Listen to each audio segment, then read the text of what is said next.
આજથી શરૂ થયેલ નવા નાણાકીય વર્ષમાં કેટલાક નવા નાણાકીય નિયમ લાગુ. આવકવેરા કાયદા 2025 સાથે સરળ અને પારદર્શી હશે કર વ્યવસ્થા.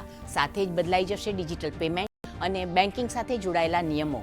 દરેક ચૂકવણી માટે દ્વિપરિબળ પ્રમાણીકરણ રહેશે ફરજિયાત.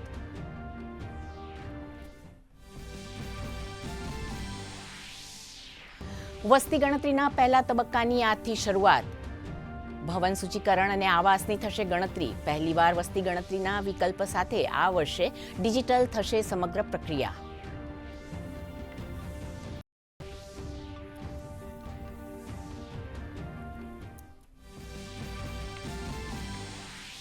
રાજ્યમાં સ્થાનિક સ્વરાજની ચૂંટણી માટે આખરી મતદાર યાદી આજે કરાશે પ્રસિદ્ધ. સ્થાનિક સ્વરાજ્યની ચૂંટણી ટૂંક સમયમાં થઈ શકે જાહેર. 15 મહાનગરપાલિકા, 84 નગરપાલિકા, 34 જિલ્લા પંચાયત અને 260 તાલુકા પંચાયતની યોજાશે ચૂંટણી.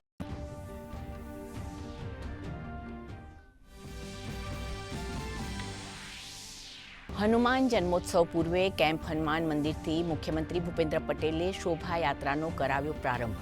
કેમ્પ હનુમાનથી વાયુ મંદિર સુધીની 16 કિલોમીટરની શોભાયાત્રામાં ઉમટ્યું માનવ મહેરામણ. તો યાત્રામાં ઓપરેશન સિંદૂરનો ટેબ્લો આકર્ષણનું કેન્દ્ર.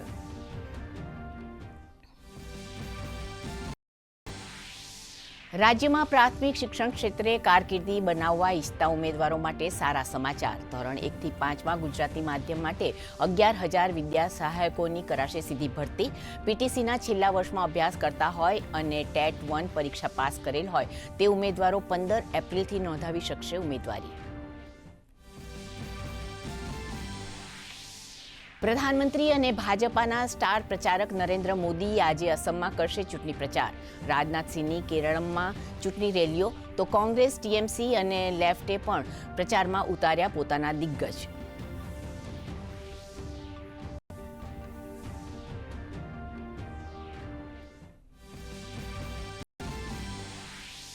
કચરાના વ્યવસ્થાપનને વધુ અસરકારક બનાવવા સરકારનું એક મોટું પગલું. ઘન કચરા વ્યવસ્થાપન નિયમ 2026 લાગુ. હવે ઘરેથી જ અલગ કરવો પડશે કચરો. પર્યાવરણ સંરક્ષણની દિશામાં મોટું પગલું.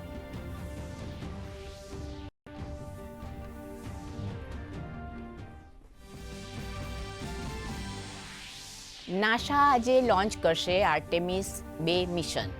4 અંતરિક્ષ યાત્રા કરશે લો અર્થ ઓર્બિટસ થી બહારની યાત્રા. 1972માં થયેલ અપોક્લો 17 મિશન બાદ પહેલીવાર આવું મિશન.